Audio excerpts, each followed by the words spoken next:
السلام علیکم ورحمۃ اللہ تعالیٰ وبرکاتہ۔ ہدایہ آخرین میں کتاب الاضحیہ یعنی قربانی کا بیان چل رہا ہے۔ ما قبل والے سبق کے اندر ہم نے کل پڑھا تھا کہ قربانی کے کتنے ایام ہیں، تو امام شافعی اور امام اعظم کے نزدیک اختلاف ہے۔ ہمارے نزدیک قربانی کے ایام تین ہیں اور امام شافعی کے نزدیک قربانی کے ایام 4 ہیں، کیونکہ ہماری جو دلیل تھی وہ حضرت عمر اور حضرت علی اور حضرت ابن عباس رضی اللہ تعالیٰ عنہ کی حدیث تھی کہ قربانی کے ایام 3 ہیں، اور اس کی دلیل مکمل گزر چکی تھی۔ امام شافعی کی بھی حدیث ہے کہ ایام تشریق کلھا ایام نحر، کہ تمام کے تمام ایام تشریق وہ قربانی کے دن ہیں۔ تو اس طرح سے ایام تشریق کو مکمل قربانی کے دن مانیں گے تو ایک تو یوم الاضحیٰ والا دن اور 3 ایام تشریق والے دن، مکمل ملا کر 4 ہو جاتے ہیں۔ اور ہمارے نزدیک جو حدیث ہے وہ قابل قبول ہے، حضرت عمر اور حضرت علی اور حضرت ابن عباس رضی اللہ تعالیٰ عنہما کی حدیث، تو لہذا اسی حدیث پر اعتبار کیا جائے گا۔ اور اس حدیث پر اعتبار کیوں کیا جائے گا، اس کو ہم نے کیوں لیا ہے، وہ کل بحث ہو چکی ہے۔ آپ ایک مرتبہ اس کو اگر سن لیں گے تو اچھی طرح سے سمجھ میں آ جائے گا۔ آج کا جو ہمارا ٹاپک ہے اور جو موضوع ہے آج کے سبق کا وہ یہ ہے کہ قربانی کن اوقات میں، یعنی کہ رات میں قربانی کرنا جائز ہے یا نہیں، اور ایام التشریق کے متعلق اور جو قربانی کے جو ایام کی تعداد ہے اس کے متعلق آج بحث کی جائے گی۔ اور بحث یہ بھی کی جائے گی کہ قربانی والے دن قربانی کرنا زیادہ بہتر ہے یا قربانی کے جانور کی قیمت صدقہ کرنا زیادہ بہتر ہے، یعنی کہ قربانی کا ذبح کرنا، خون بہانا زیادہ بہتر ہے، یا خون بہانے کے بجائے اگر اس جانور کی قیمت صدقہ کر دی جائے تو یہ زیادہ بہتر ہے۔ تو چلیے شروع کرتے ہیں آج کا سبق۔ آج کا سبق 3 موضوع کو شامل ہوگا۔ ایک موضوع یہ ہے کہ قربانی رات میں کی جا سکتی ہے یا نہیں، رات میں یا دن میں قربانی کی جا سکتی ہے یا نہیں، اور رات اور دن میں سے قربانی کس وقت میں کی جائے تو زیادہ بہتر ہے۔ اور دوسرا موضوع ہمارا یہ ہے کہ ایام تشریق اور قربانی کے دن ٹوٹل ملا کر کتنے ہو جاتے ہیں، قربانی کے لیے ٹوٹل کتنے دن ہیں۔ اور تیسرا موضوع ہمارا یہ ہے کہ قربانی کرنے کے بجائے اگر کوئی شخص قیمت دے تو قربانی کے جانور کی قیمت زیادہ بہتر ہے، قربانی کی قیمت افضل ہوگی قربانی والے دنوں میں، یا قربانی کا جانور ہی قربان کرنا زیادہ بہتر ہے اور افضل ہے۔ تو چلیے شروع کرتے ہیں آج کا سبق۔ وَيَجُوزُ الذَّبْحُ فِي لَيَالِهَا، یہاں سے آج ہمارا سبق ہے۔ بسم اللہ الرحمن الرحیم۔ وَيَجُوزُ الذَّبْحُ فِي لَيَالِهَا، بتاتے ہیں صاحب ہدایہ کہ جائز ہے الذبح، جانور کو ذبح کرنا، فی لیالیہا، قربانی کی راتوں میں، قربانی کی راتوں میں جانور کو ذبح کیا جا سکتا ہے، لیکن الا انہ یکرہ لاحتمال الغلطی، مگر رات کو ذبح کرنا ہے تو جائز لیکن مکروہ ہے۔ رات کو قربانی کا جانور ذبح کرنا ہے تو جائز، لیکن الا انہ یکرہ، کہ وہ مکروہ ہے، لاحتمال الغلطی فی ظلمۃ اللیل، کیونکہ کچھ ذبح کرنے کی کاروائی غلط ہو سکتی ہے، لاحتمال الغلط فی ظلمۃ اللیل، رات کی تاریکی میں ذبح کرنے کے اندر کچھ غلط کاروائی ہو سکتی ہے اور جانور کے ساتھ کچھ غلط ہو سکتا ہے، تو لہذا اس وجہ سے رات کی تاریکی میں اور رات میں قربانی کرنا مکروہ ہے۔ آج کے دور میں تو ظلمت اللیل کا تصور ہی نہیں ہے، لائٹ آ رہی ہوتی ہے، لائٹ نہیں ہوتی ہے تو انورٹر چل رہا ہوتا ہے، تو ایسی صورت میں لائٹ کا مکمل انتظام رہتا ہے، تو جہاں پر جانور ذبح کیا جائے گا اچھی طرح سے وہاں لائٹ اگر 2 بلب بھی روشن کر دیے تو بالکل دن کی طرح ماحول ہو جاتا ہے، تو ایسی صورت میں مکروہ کا احتمال نہیں ہوگا، کیونکہ در حقیقت کیا ہے، احتمال ہے غلط ہونے کا، اور جب لائٹ روشن ہو جائے گی تو یہ احتمال ہی رفع دفع ہو جائے گا، تو جب احتمال رفع دفع ہو جائے گا تو مکروہ ہونا بھی رفع دفع ہوگا، یعنی کہ پھر رات میں قربانی کے جانور کو ذبح کرنے میں کوئی حرج نہیں ہوگا، مکروہ بھی نہیں ہوگا۔ تو یہ چونکہ قدیمی مسئلہ ہے، زمانہ قدیم کے اعتبار سے مسئلہ ہے، رات میں قربانی کرنا جائز تو ہے لیکن مکروہ اس لیے کہہ رہے ہیں کہ رات تاریکی ہے، اور رات تاریکی اگر ہو تو غلط ہونے کا احتمال ہے، قربانی کے جانور کے ساتھ کچھ غلط ہونے کا احتمال ہے، اندھیرے میں کاٹ رہے ہیں اور ہلکی ہلکی روشنی آ رہی ہے، ایسے میں بجائے اس کے کہ اس کے گردن پر چھری چلے، جانور تڑپا اور اس کی آنکھ میں چھری لگ گئی اور کچھ اس کے اندر عیب پیدا ہو گیا، تو لہذا اس وجہ سے مکروہ ہے۔ جانور کو تکلیف ہوگی تو کچھ غلط ہونے کی وجہ سے، یا کسی انسان کو ہی چوٹ لگ جائے جانور کو قابو کرنے میں، اس کو قبضہ کرنے میں، تو ایسی صورت میں اس وجہ سے یہاں پر مکروہ بتایا گیا ہے۔ اور آج کے دور میں چونکہ ڈیجیٹل سسٹم ہے سارا، اور لائٹنگ اچھی خاصی ہوتی ہے، اور عید کے موقع پر تو ویسے بھی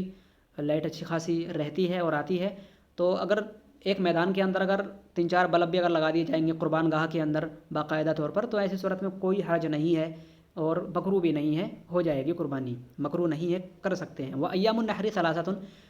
تو ہاں، تو رات میں ذبح کرنا کتاب کی اگر مانے زمانے قدیم کے اعتبار سے تو مکروہ ہے، اور اگر اندھیرا ہو تو مکروہ ہے، اندھیرا اگر ہے تو واقعی مکروہ ہے، اور اجالا اتنا زیادہ نہیں ہے کہ اچھی طرح سے قربانی کی جا سکتی ہے تو مکروہ ہے، اور بہتر تو یہی ہے کہ دن میں ہی قربانی کی جائے، کیونکہ دن میں اندھیرے کی کوئی جگہ ہی نہیں ہے۔ وہ ایام النحر ثلاثۃ، اگلا مسئلہ یہ ہے کہ قربانی کے جو دن ہیں وہ 3 ہیں، جیسے کہ اوپر دلائل گزر چکے ہیں۔ وہ ایام التشریق ثلاثۃ، تو یہاں پر 2 چیزیں بتائی جا رہی ہیں کہ قربانی کے دن بھی 3 ہیں، وہ ایام التشریق ثلاثۃ، اور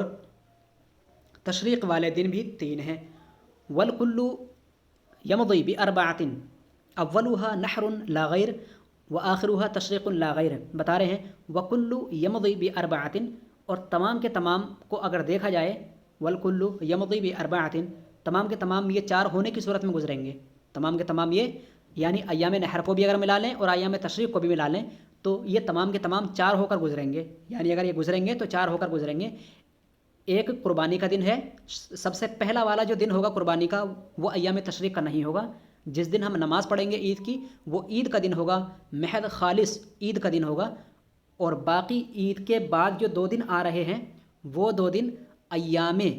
تشریق بھی ہیں اور ایام نحر بھی ہیں، یعنی وہ دن قربانی کرنے کے بھی ہیں اور ایام تشریق بھی ہیں۔ پہلا والا جو دن تھا وہ صرف قربانی کا تھا، دوسرا والا دن ایام تشریق بھی ہے اور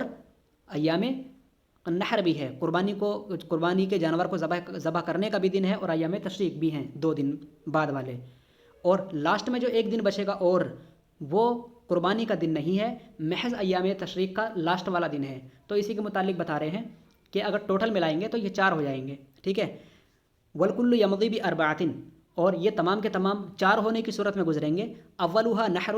ان 4 میں سب سے پہلا لا غیر، صرف اور صرف قربانی کا دن ہوگا۔ وآخرها، 4 میں سے پہلا والا صرف اور صرف قربانی کا دن ہوگا۔ وآخرها تشریق، اور آخری والا دن ایام تشریق کا لاسٹ والا دن ہوگا۔ لا غیر کا معنی صرف اور صرف لاسٹ والا قربانی کا دن ہوگا، وہی تشریق کا دن ہوگا، اور پہلا والا قربانی کا دن ہوگا۔ والمتوسطان، اور بیچ کے جو 2 دن ہیں نحر و تشریق، وہ قربانی کے دن بھی ہیں اور تشریق کے دن بھی ہیں۔ تو اب میرے خیال سے بات سمجھ میں آ گئی ہوگی آپ کو، امام شافعی کے نزدیک سارے کے سارے ایام تشریق، تینوں کے تینوں ایام تشریق قربانی کے دن ہیں، ہمارے نزدیک نہیں ہیں، ہمارے نزدیک قربانی کے دن ایام تشریق تینوں کے تینوں نہیں ہیں، بلکہ ہمارے نزدیک مکمل ملا کر کے 3 دن قربانی کے ہیں۔ ایک تو پہلا والا دن جو صرف قربانی کا ہے، اور متوسط والے 2 دن ایام تشریق کے پھر شروع والے 2 دن ہوں گے، تو وہ ایام تشریق پہلے والے 2 جو متوسط ہیں وہ والے دن قربانی کے اندر شامل کیے جائیں گے، تب جا کر کے قربانی 3 دن ہوگی، اور لاسٹ والا جو دن بچے گا ایام تشریق کا ہی ہوگا، وہ لاسٹ والا دن قربانی کا نہیں ہوگا، صرف اور صرف ایام تشریق کا ہوگا۔ تو اس طرح سے یہ مکمل 4 دن ہیں، 4 دن میں سے پہلا والا قربانی کا ہے صرف، اور لاسٹ والا تشریق کا ہے صرف، اور بیچ والے جو 2 دن ہیں وہ قربانی اور تشریق دونوں کے ہیں۔ تو قربانی اور تشریق کے 2 دن، اور پہلا والا صرف 1 دن قربانی کا، تو اس طرح سے ملا کر ہمارے نزدیک صرف 3 ہی دن ہیں۔ آئی بات سمجھ میں؟ جی۔ والتضحیۃ فیہا افضل من التصدق بثمن الاضحیۃ، ہاں اب یہاں سے والتضحیۃ فیہا، یہاں سے جو ہمارا تیسرا موضوع ہے کہ قربانی والے دنوں کے اندر قربانی کے جانور کی قیمت صدقہ کرنا زیادہ بہتر ہے یا قربانی کے جانور کو ذبح کرنا زیادہ بہتر ہے، افضلیت کس کی زیادہ ہے؟ تو آج کا یہ سوال ہے۔ اگر کہیں آپ سے اگر کوئی شخص یہ پوچھنے لگے کہ جناب مسئلہ یہ ہے، یا آپ سے کوئی پوچھنے لگے باجی مسئلہ یہ ہے، آپ عالمہ ہیں، تو ایک مسئلہ یہ بتائیے کہ بجائے اس کے کہ ہم کسی جانور کی جان لیں، تو کیوں نہ ہم اس جانور کی قربانی کرنے کے بجائے، اس کا خون بہانے کے بجائے، اس کی جان لینے کے بجائے، تو اس جانور کی قیمت ہی ہم صدقہ کر دیں، لوگوں کو دے دیں، غریبوں کو دے دیں، اور اس طرح سے ہم صدقہ کر دیں لوگوں کے اندر، تو یہ کیا حرج ہے اس میں؟ تو آپ کا کیا کہنا ہے؟ آپ کے نزدیک کیا زیادہ بہتر ہے؟ تو اچھی بات ہے کسی کی جان بچ جائے اور کسی جانور کا خون بہنے سے بچ جائے۔ تو اگر آپ اخلاقی اعتبار سے اور ذہنی طور پر اگر اس سوال کا جواب دیں گے تو آپ کہیں گے واقعی یہ تو بہتر ہے، اور بجائے اس کے کہ کسی جانور کی جان لی جائے پیسے ہی صدقہ کر دیے جائیں تو یہ زیادہ بہتر ہے، آپ ایسا کہیں گے۔ لیکن مسئلہ ملاحظہ کیجیے، وَالتَّضْحِيَّةُ فِيهَا أَفْضَلٌ، قربانی کرنا ان قربانی والے دنوں کے اندر زیادہ بہتر ہے اور افضل ہے، من التصدق بثمن الأضحیہ، قربانی کے جانور کی قیمت کو صدقہ کرنے سے زیادہ بہتر ہے قربانی کرنا ہی، قربانی کے دنوں میں قربانی کرنا ہی افضل ہے بجائے اس کے کہ قربانی کے جانور کی قیمت صدقہ کی جائے۔ لِأَنَّهَا تَقَعُ وَاجِبَةً أَوْ سُنَّةً، کیوں بہتر ہے؟ اس لیے کہ قربانی یا تو واجب ہوتی ہے یا سنت ہوتی ہے، تو ہمارے نزدیک تو واجب ہے اور امام شافعی کے نزدیک سنت ہے۔ بہرحال قربانی واجب ہے یا سنت ہے، اور رہی صدقہ کی بات، وہ صدقہ تو تطوع اور صدقہ نفلی ہے، تو واجب اور سنت والی عبادت زیادہ ثواب والی ہوتی ہے، اور صدقہ والی جو عبادت ہوتی ہے وہ تطوع یعنی نفلی ہوتی ہے، اور نفلی کا ثواب کم ہوتا ہے۔ تو زیادہ ثواب فرض کا، اس کے بعد واجب کا، اس کے بعد سنت کا، پھر نفلی عبادت جو ہے وہ محض تطوع ہے یعنی نفلی عبادت ہے، تو وہ جو محض نفلی عبادت ہے تو وہ اس سے نچلے درجے میں ہے، فَتَفَضَّلُوا عَلَيْهِ، تو لہذا یہ اس پر، یہ جو قربانی ہے، قربانی صدقہ کرنے پر فضیلت رکھے گی، تو قربانی صدقہ کرنے پر زیادہ فضیلت رکھے گی۔ لِأَنَّهَا، کیوں؟ اس لیے کہ تفوت بفوات وقتها، قربانی جو ہے قربانی وقت کے فوت ہونے سے فوت ہو جاتی ہے، یعنی قربانی تو وقت گیا تو قربانی کا وقت نکل گیا، پھر قربانی آپ کو ہاتھ نہیں آئے گی، ایک سال بعد ملے گی۔ وَالصَّدْقَةُ يُؤْتَى بِهَا فِي الْأَوْقَاتِ كُلِّهَا، اور جہاں تک صدقہ کی بات ہے، يُؤْتَى بِهَا فِي الْأَوْقَاتِ كُلِّهَا، تو اس کو تمام کے تمام اوقات میں دیا جا سکتا ہے، کسی بھی وقت آپ صدقہ دے دیں، لیکن قربانی ایسی نہیں ہے، قربانی جو ہے تفوت بفوات وقتها، وہ وقت کے فوت ہو جانے سے فوت ہو جاتی ہے۔ وَالصَّدْقَةُ يُؤْتَى بِهَا فِي الْأَوْقَاتِ كُلِّهَا، اور صدقہ تو تمام کے تمام اوقات میں ادا کیا جا سکتا ہے۔ فَنَزَلَتْ مَنزِلَةَ الطَّوَافِ، تو لہذا یہ طواف کی جگہ میں ہو گیا۔ وَالصَّلَاةُ فِي حَقِّ الْآفَاقِ، اور فنزلت منزلۃ الطواف والصلاة بعد فی حق الآفاقی، تو آفاق تو یہ اب ایسا ہی ہو گیا جیسے کہ آفاقی شخص، میں آپ کو کتاب الحج کے اندر لے کے جاتا ہوں جو آپ نے پچھلے سال پڑھا تھا، آپ جانتے ہوں گے رابعہ کلاس میں جب آپ پڑھتے تھے تو آپ نے آفاقی کے متعلق پڑھا ہوگا۔ آفاقی اس کو کہتے ہیں کہ جو باہر سے آیا ہو، یعنی حرم کے باہر سے، میقات کے باہر سے آیا ہو، اس باہر سے آنے والے شخص کو آفاقی کہتے ہیں۔ تو ایک شخص جو ہندوستان سے سفر طے کر کے خانہ کعبہ میں پہنچا اور وہاں جا کر کے اس پر دو عبادتیں ہیں، ایک تو نماز ہے اور ایک طواف ہے، تو اب چونکہ طواف کی ایک ایسی بات ہے کہ طواف تو خانہ کعبہ کے اندر ہی کرنے کو ملے گا، تو بجائے اس کے کہ ایک شخص نفلی نمازیں پڑھے، کیوں نہ نفلی طواف کر لے، کیونکہ طواف تو حج کا وقت گزر جانے سے نکل جائے گا، اور جب وہ گھر واپس آ جائے گا تو پھر اس کو طواف کرنے نہیں ملے گا، کیا وہ گاؤں کی مسجد میں جا کے طواف کرے گا؟ تو بجائے اس کے کہ وہ نفلی نماز وہاں پڑھے، زیادہ سے زیادہ طواف کرے جب موقع ملے۔ فنزلت، تو لہذا یہ قربانی نازل ہو گئی ہے، قربانی واقع ہو گئی ہے منزلۃ الطوافی، طواف کی جگہ میں، یعنی بالکل ایسے ہی مقام ہے اس کا جیسا کہ طواف میں ہے۔ والصلاۃ فی حق الآفاقی، جیسے کہ آفاقی کے حق میں نماز اور طواف ہے،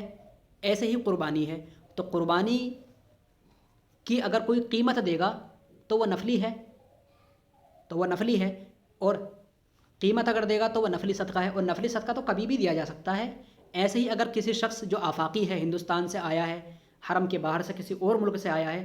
سعودی عرب کا نہیں ہے، حرم میں رہنے والا نہیں ہے، اور حرم کے حدود کے اندر میقات کے اندر کا رہنے والا نہیں ہے بلکہ آفاقی ہے، میقات سے باہر سے آیا ہے، تو ایسے شخص کے لیے خالی وقت میں دونوں اختیار ہیں، طواف بھی کر سکتا ہے اور کیا بھی کر سکتا ہے، وہ نماز بھی پڑھ سکتا ہے۔ تو بجائے اس کے کہ وہ نماز پڑھے طواف کرے، طواف زیادہ بہتر ہے، افضل ہے، کیونکہ طواف تو وقت کے گزر جانے سے گزر جائے گا، اور جیسے ہی حج کا وقت ختم ہوگا فوراً ٹکٹ لے کر کے ہوائی جہاز کے ذریعے تم ہندوستان میں واپس آ جاؤ گے، پھر طواف کبھی ملے گا کرنے کو، تو لہذا ایسے ہی قیاس کیا جا رہا ہے، تو قربانی واقع ہو گئی ہے طواف کی جگہ میں اور نماز کی جگہ میں فی حق الافاقی، تو آفاقی کے حق میں جس طریقے سے طواف اور نماز دونوں ہی اختیار میں ہیں اس کے، جو چاہے وہ کرے، تو ایسے ہی قربانی ہے، اگر وہ چاہے گا تو قربانی کرے گا، اور قربانی زیادہ بہتر ہے، جس طریقے سے آفاقی کے حق میں نماز بھی ہے اور طواف بھی ہے، تو وہ نماز کے بجائے طواف کرے، کیونکہ طواف وہ پھر کر نہیں سکتا، تو لہذا یہ جو قربانی ہے، قربانی طواف کی جگہ میں ہے آفاقی کے حق میں بجائے نماز کے، تو لہذا نماز کے بجائے طواف کرے، نفلی نماز کے بجائے طواف کرے تو یہ زیادہ بہتر ہے۔ اسی طرح سے جس طرح آفاقی کے حق میں نفلی نماز کے بجائے طواف زیادہ بہتر ہے، ایسے ہی قربانی کے دنوں میں نفلی صدقہ دینے کے بجائے وہ قربانی کو ادا کرے، کیونکہ جس طرح سے آفاقی کے لیے حج کا وقت گزر جانے سے طواف کا موقع چھوٹ جائے گا، ایسے ہی قربانی کے دنوں میں صاحب نصاب کے لیے قربانی کے دن گزر جانے سے قربانی کا وقت چھوٹ جائے گا اور قربانی کا موقع پھر اس کو میسر 1 سال تک نہیں ہوگا۔ تو لہذا اسی وجہ سے نزلت منزلت الطوافی، قربانی طواف کی جگہ میں واقع ہو گئی ہے، جس طرح سے طواف آفاقی شخص کے حق میں ہے نماز کے ہوتے ہوئے بھی۔ تو پیارے بچوں، آج کے لیے اتنا کافی ہے، انشاءاللہ پھر اگلے سبق میں ہم ملیں گے۔ آپ اس کو اچھی طرح سے مطالعہ کر لیں اور دھیان لگا کے سنیں۔ السلام علیکم ورحمۃ اللہ تعالیٰ وبرکاتہ۔